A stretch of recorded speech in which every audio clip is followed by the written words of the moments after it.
Assalamualaikum warahmatullahi wabarakatuh. Alhamdulillah. Terima kasih buat semua sahabatku yang beriman. Terima kasih ya telah berkunjung di Usria Channel. Semoga kalian semua senantiasa diberi kesehatan dan diberikan keberkahan di setiap rezekinya. Amin amin ya rabbal alamin. Kami sudah menyiapkan kisah wahai sahabatku. Tentunya kisah yang penuh dengan hikmah. Kisah kali ini adalah kisah Abu Nawas mengeluarkan fatwa yang kontroversial. Mari kita mulai kisah penggeli hati ini. Abu Nawas dikenal sebagai pujangga Arab dan merupakan salah satu penyair terbesar sastra Arab klasik. Penyair ulung sekaligus tokoh sufi. Abu Nawas ini bernama lengkap Abu Ali Al-Hasan bin Hani Al-Hakami. Abu Nawas hidup pada zaman Khalifah Harun Ar-Rasyid di Baghdad. Pada suatu hari, Khalifah Harun Ar-Rasyid terkejut bukan kepalang tatkala mendengar kabar bahwa Abu Nawas sudah semakin ngawur bin ngaco. Bagaimana tidak ngawur? Tokoh cerdik dan jenaka yang mulai banyak pengikutnya ini mengeluarkan fatwa yang kontroversial. Abu Nawas bilang, sholat itu tidak perlu ada ruku dan sujud. Yang intinya, dilarang ruku dan sujud dalam sholat. Baginda menganggap Abu Nawas sudah berlaku sombong terhadap Allah Subhanahu wa Ta'ala. Yang dilakukan ini sama persis dengan setan, yang bagaimana setan menolak sujud kepada Nabi Adam alaihissalam. Hukuman yang pantas bagi orang seperti itu tentulah hukuman mati, kata Baginda Raja. Kadangkala Baginda Raja menyesali diri di saat dirinya sudah sangat akrab dengan Abu Nawas. Mengapa sih Abu Nawas masih saja berlaku ngawur?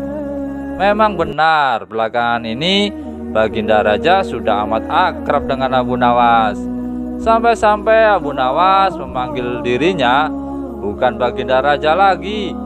Abu Nawas memanggil Baginda Raja dengan sebutan saudaraku atau ya akhi.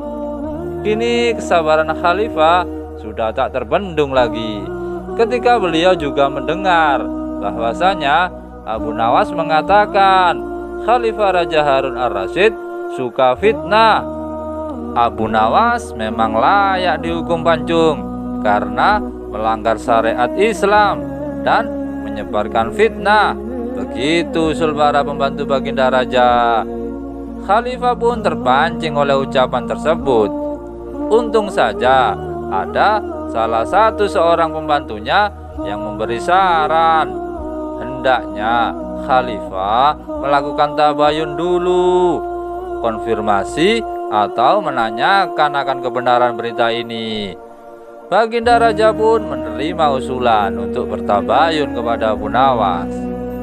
Di saat Abu Nawas sudah dihadirkan di istana kerajaan, Baginda Raja pun langsung bertanya, "Hai Abu Nawas, apakah benar kamu berfatwa dalam sholat itu tidak perlu untuk rukuk dan sujud?" Tanya Khalifah dengan nada sangat ketus. "Benar saudaraku," jawab Abu Nawas dengan enteng dan tenang. Khalifah kembali bertanya dengan nada suara yang lebih tinggi dari sebelumnya, "Apakah benar kamu berkata kepada masyarakat bahwa aku Harun Ar-Rasyid adalah seorang khalifah yang suka fitnah?" "Iya, benar saudaraku," jawab Abu Nawas lagi tanpa merasa bersalah. Baginda Raja langsung berteriak dengan suara menggelegar, "Kamu memang pantas dihukum mati karena melanggar syariat Islam dan menebarkan fitnah tentang khalifah."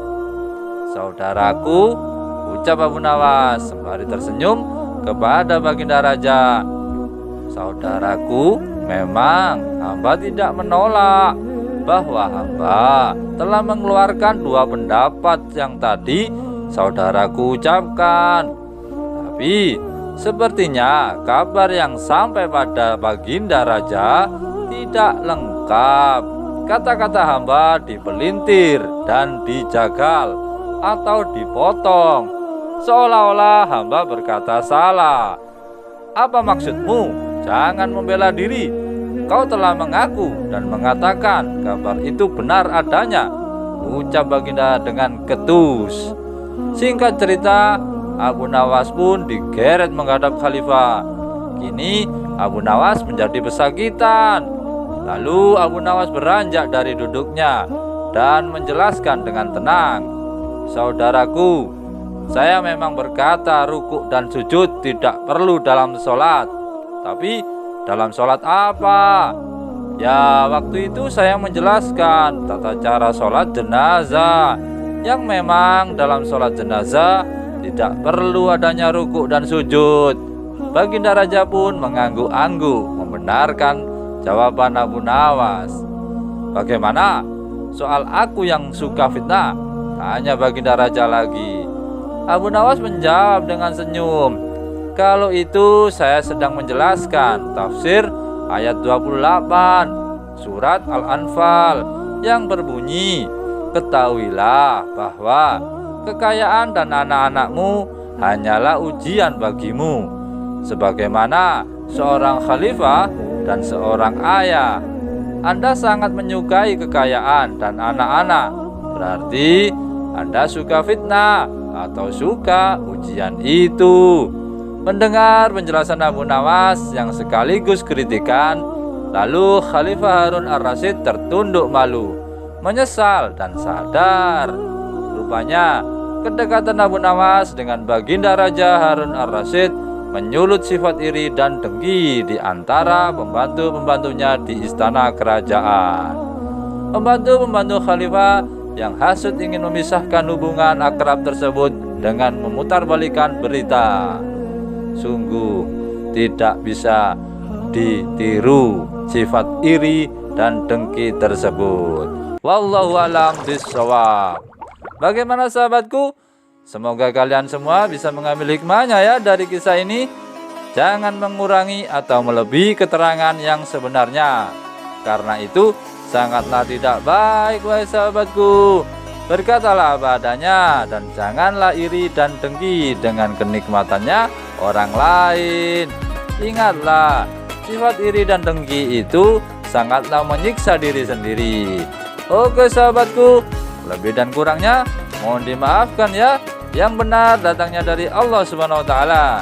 Keliru, salah atau khilaf itu datangnya dari diri saya pribadi yang sebagai manusia biasa wahai sahabatku. Sampai ketemu lagi ya di kisah inspiratif yang penuh dengan hikmah selanjutnya. Oke sahabatku semuanya, yang belum subscribe jangan lupa di subscribe ya.